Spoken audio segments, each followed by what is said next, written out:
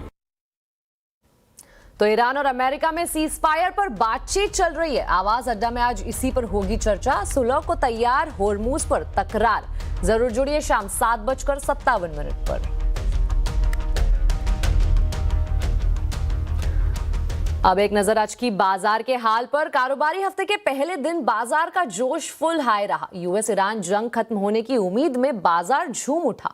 Sensex Nifty अच्छी बढ़त के साथ बंद हुए तो वहीं मिड कैप स्मॉल कैप शेयरों में खरीदारी रही। बाजार में आज के कारोबार की पूरी डिटेल्स बता रही है कंचन नौटियाल। तो हफ्ते का पहला कारोबारी दिन बाजार में अच्छा खासा जो रिवाइवल है हमें पहले कारोबारी दिन आता हुआ दिखाई दिया है। मॉर्निंग में हमने देखा था कि जियोपॉलिटिकल क्यूज जो थे वो नेगेटिव साइड में थे, लेकिन उसके बावजूद बाजार में शानदार रिकवरी जो है वो देखने को मिली। आप स्क्रीन पे देख ही सकते हैं, बैंकिंग में, निफ्टी में, Sensex, mid cap, small cap, हर जगह एक खरीदारी का जो मोमेंटम है वो बनता हुआ दिखाई दिया है। इनफैक्ट अगर हम सेक्टोरल पॉकेट की बात भी करें तो वहाँ पे केवल ऑयल एंड गैस एक ऐसा सेक्टर है जहाँ पे हमें मंदी देखने को मिली है, लेकिन रेस्ट ऑफ द सेक्टर में अच्छी खासी तेजी जो है देखी गई है। चाहे आप बात कर लीजिए बैंकिंग सेक्टर की, आईटी की, फार्मास्यूटिकल की, डिफेंस की या फिर कैपिटल मार्केट की, हर जगह शानदार मोमेंटम जो है वो बनता हुआ दिखाई दिया है। काफी सारे न्यूज फ्लोज भी थे जिसके बाद ये जो मोमेंटम है बाजार में आता हुआ दिखाई दिया है। Q4 की कंपनीज ने अपडेट जो है वो भी प्रेजेंट करके दिए हैं। अब देखिए निफ्टी में बढ़ने वाले शेयर्स की बात करी जाए तो ट्रेंड में अच्छा खासा जो इजाफा है वो देखने को मिला है। Q4 के अपडेट्स आए हैं, अपडेट के बाद ये तेजी देखने को मिली है।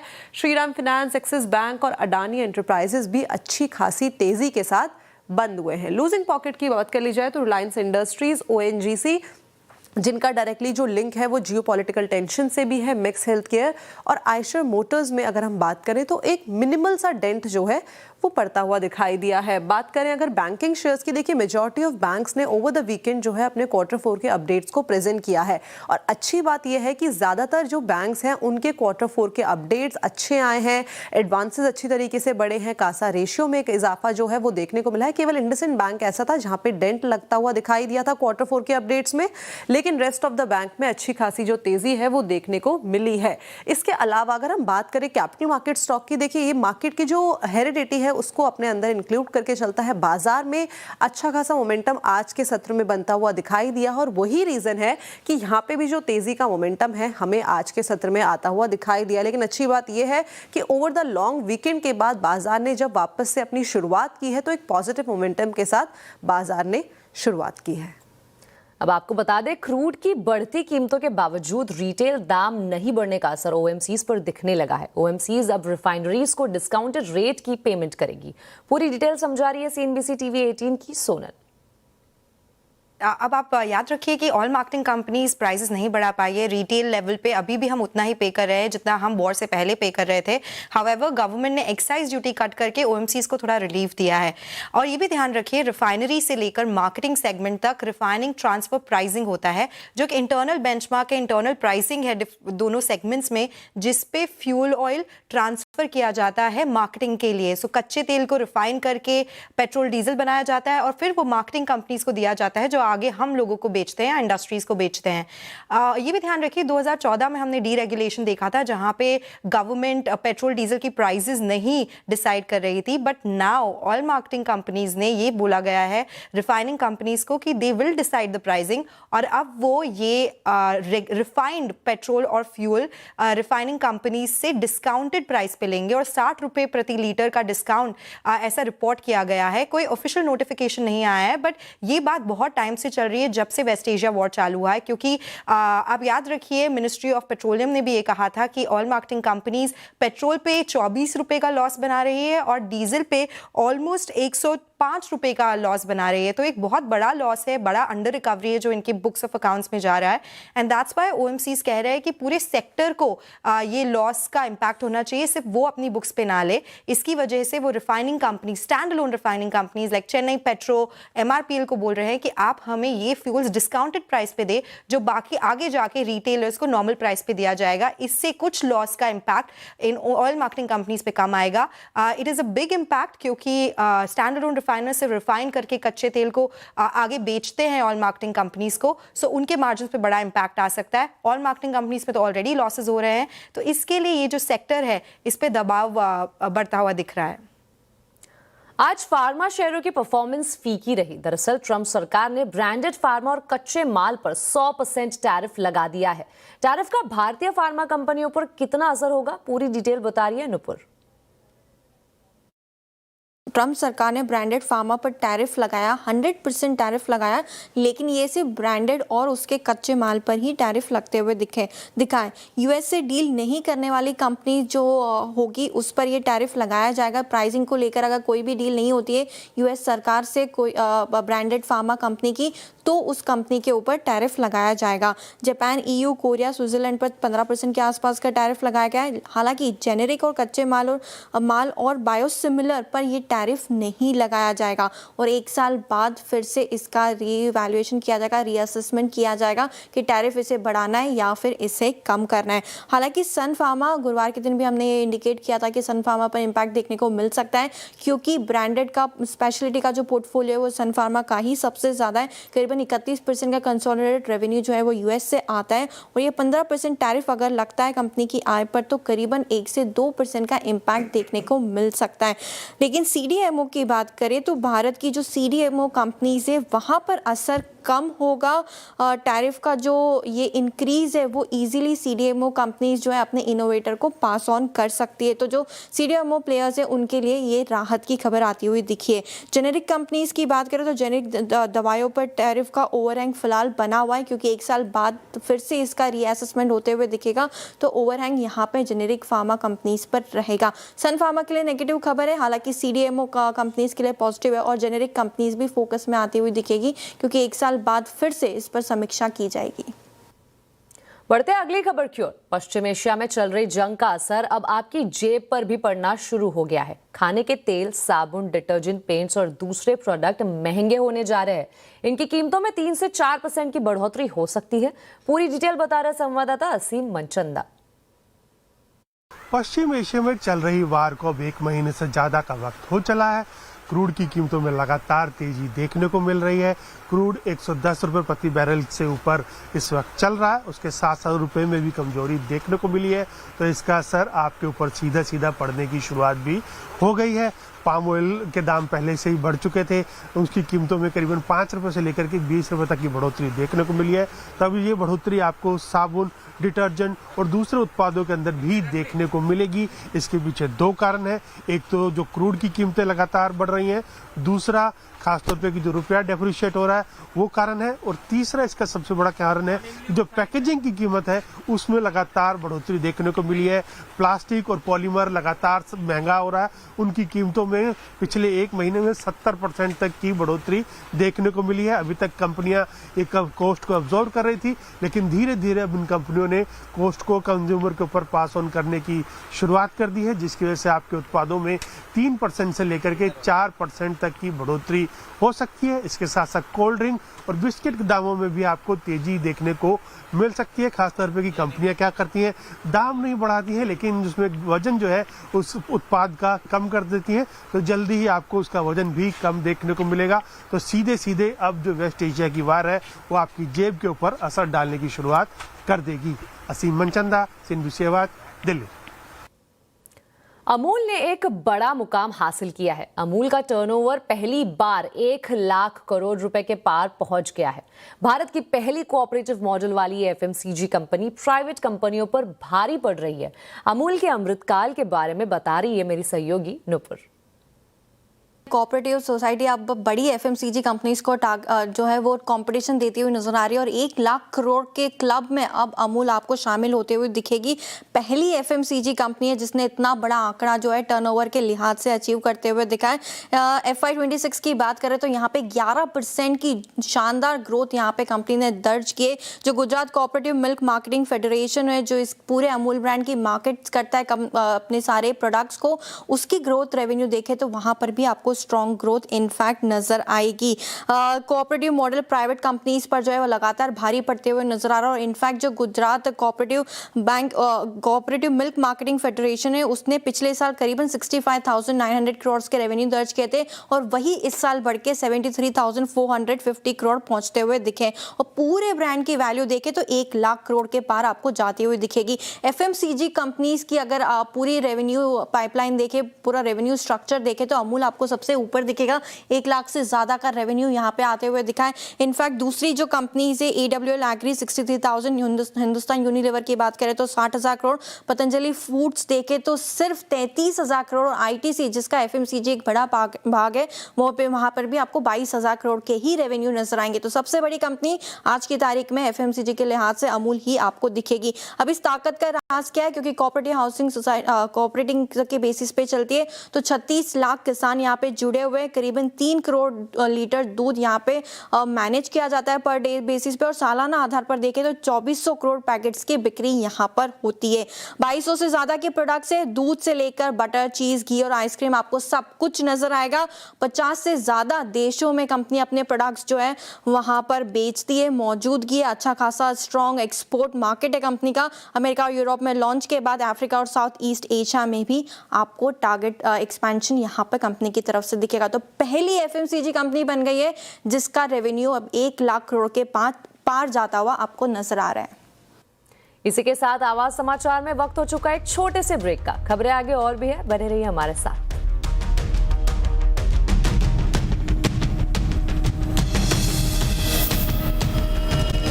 आरबीआई की मॉनेटरी पॉलिसी कमेटी की बैठक आज से शुरू हो गई है। 8 अप्रैल को आरबीआई ब्याज दरों पर फैसला लेगी। दरों पर सीएनबीसी आवाज के एमपीसी पैनल का क्या मानना है? दरें बढ़ेंगी, घटेंगी या फिर कोई बदलाव नहीं होगा? पूरी डिटेल बता रहे मेरे सहयोगी आशीष वर्मा। कोशिश ये इस एमपीसी के थ्रू समझने की कि जब आरबीआई की क्रेडिट पॉलिसी वेडनेसडे को सुबह 10 बजे आ रही होगी तो क्या लाइकली आउटकम्स हो सकते हैं। एक तो ध्यान रखिए बहुत अनसर्टेन एनवायरनमेंट है। एमपीसी मेंबर्स स्पेसिफिकली कह ही रहे थे कि इस ongoing crisis, West Asia crisis की ड्यूरेशन और इंटेंसिटी को लेकर कोई क्लैरिटी नहीं है। इससे पहले जो एमपीसी बैठी थी वो 6 फरवरी को बैठी थी, क्रेडिट पॉलिसी का आउटकम आया था। तब से अब तक में बहुत बदलाव हो गया है। वो फरवरी का काम था और अब हम अप्रैल के केओस और कमोशन में बैठे हुए हैं। टफ होगा एमपीसी मेंबर्स के लिए। पहला सवाल था कि भाई रेट साइकिल में वो जो रेट कट साइकिल है वो तो खत्म हो गई, बट ऑब्वियस है। पर ब्याज दरों को लेकर एमपीसी या आरबीआई क्या फैसला लेगा? क्या स्टेटस को मेंटेन करेगा या दरों में एक सरप्राइज हाइक आता हुआ नजर आएगा? तीनों एमपीसी मेंबर्स कह रहे हैं कोई बदलाव नहीं, इस बार एक स्टेटस को पॉलिसी होगी। अगला सवाल था, क्योंकि सबसे बड़ा सरदर्द ऑफ लेट इस वेस्ट एशिया क्राइसिस का है कच्चा तेल। कितना समय हो गया $100 प्लस के लेवल्स पर कामकाज करता हुआ। क्या आरबीआई और उसकी एमपीसी FY27 इस पूरे फाइनेंशियल ईयर के इन्फ्लेशन फोरकास्ट को सिग्निफिकेंटली बढ़ाएगी? 3 विकल्प थे। 4.5% के बियॉन्ड ले जाएगी, अपवर्ड रिवाइज करेगी, मार्जिनल ट्वीक करेगी यानी कि 4.25% के आसपास, या फिर इस बार लुक थ्रू करेगी यानी कि मान के चलेगी एक टेम्पररी हिच है, आगे दिक्कतें खत्म हो जाएंगी। एमपीसी मेंबर्स कह रहे हैं आप महंगाई के अनुमान काफी हद तक बढ़ते हुए और इनफैक्ट 4.5% के ऊपर जाते हुए एक्सपेक्ट करिए। तीसरा सवाल था, क्योंकि जियोपॉलिटिकल कंसर्न्स हैं, एनर्जी कॉस्ट बढ़ रही हैं, सप्लाई को लेकर दिक्कतें हैं, क्या आरबीआई जीडीपी को डाउनग्रेड करेगी? 2 एमपीसी मेंबर्स कह रहे हैं अभी जल्दबाजी होगी, क्योंकि अभी तो नया फाइनेंशियल ईयर शुरू ही हुआ है। आरबीआई शायद कुछ क्वार्टर्स का इंतजार करे क्लैरिटी के लिए। अदिति नायर ने जरूर कहा है कि 7% के नीचे डीजीपी की बात हो सकता है आरबीआई इस बार आके करे। टफ होने वाला है मामला, ध्यान रखिएगा। करेंसी का क्राइसिस, थर्सडे को रुपया 95 के लेवल से फ्लर्ट कर रहा था जब आरबीआई ने इंटरवीन करा। क्या करेंसी इंटरवेंशंस की बात इस बार की क्रेडिट पॉलिसी में होंगी, मिक्स्ड रुझान है। पर मदन सही कह रहे थे, मदन कह रहे थे करेंसी की बात आमतौर पे आरबीआई नहीं करता। जो बातचीत होती है वो प्रेस कॉन्फ्रेंस में होती है, तो ऐसा कोई करेंसी रिलेटेड मेजर शायद आप एक्सपेक्ट ना करें क्रेडिट पॉलिसी में। अगला सवाल था कि इस बार तो दरों में कोई छेड़छाड़ नहीं हो रहा, पर जिस तरह से एनवायरनमेंट चेंज हो रहा है, क्या एक्सपेक्ट करें इस फाइनेंशियल ईयर जैसे से आगे बढ़ेंगे दरों में बढ़ोतरी की संभावना बढ़ती हुई? सिर्फ मदन इस समय कह रहे हैं हाँ 25 बेसिस पॉइंट, और हो सकता है दिसंबर के आसपास वो रेट हाइक की संभावना बढ़ रही है। दरों में गिरावट का सिलसिला खत्म हो चुका है, जो भी होगा अब बढ़त की तरफ हम बढ़ रहे होंगे। और एक आखिरी सवाल और डाल दिया था मैंने, कंसेंसस तो है कि रेपो रेट में छेड़छाड़ नहीं होगा, पर ड्रामा अब है स्टांस को लेकर।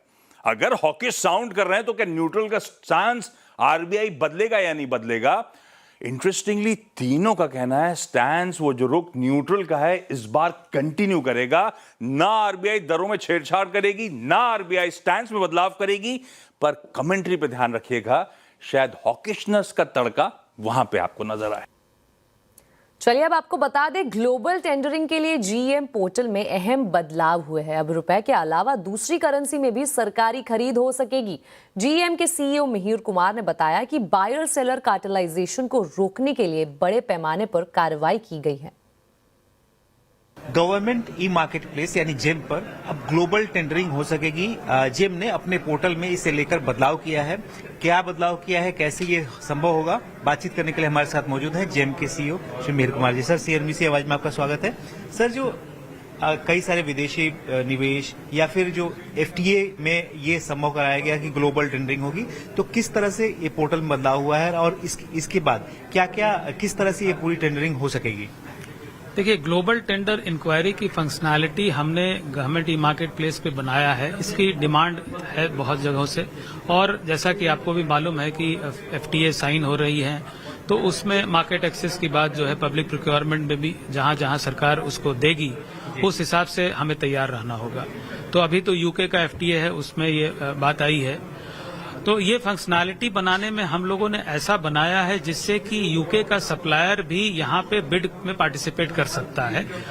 Global tender inquiry otherwise government e market place पे नहीं थी, बाकी CPPP जो सरकार की पोर्टल है उसमें वो सुविधा उपलब्ध थी, अब यहाँ भी आ गई है।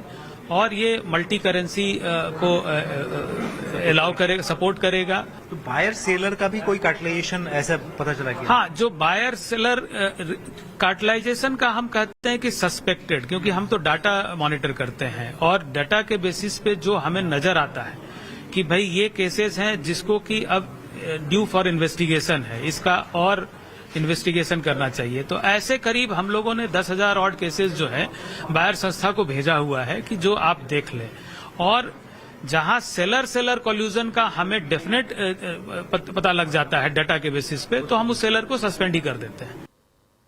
उत्तर भारत में मौसम ने एक बार फिर करवट ली है। हिमाचल प्रदेश और जम्मू कश्मीर के ऊंचाई वाले इलाकों में ताजा बर्फबारी हुई है, जबकि दिल्ली, पंजाब, हरियाणा और राजस्थान के कई हिस्सों में बारिश दर्ज की गई है। जम्मू कश्मीर में बर्फबारी के कारण कई अहम सड़कें बंद हो गई है। मौसम विभाग ने कुछ इलाकों में तेज बारिश, फ्लैश फ्लड और भूस्खलन की आशंका जताई है। वहीं हिमाचल प्रदेश में तापमान में गिरावट दर्ज की गई है और कई जिलों में ऑरेंज अलर्ट तक जारी कर दिया है। मौसम विभाग ने 7 से 9 अप्रैल के बीच देश के कई हिस्सों में भारी बारिश, आंधी तूफान और ओलावृष्टि की चेतावनी जारी की है। दिल्ली, उत्तर प्रदेश, बिहार, राजस्थान, पंजाब, हिमाचल और पूर्वोत्तर भारत में तेज हवाओं और बारिश के साथ ओले गिरने की संभावना है।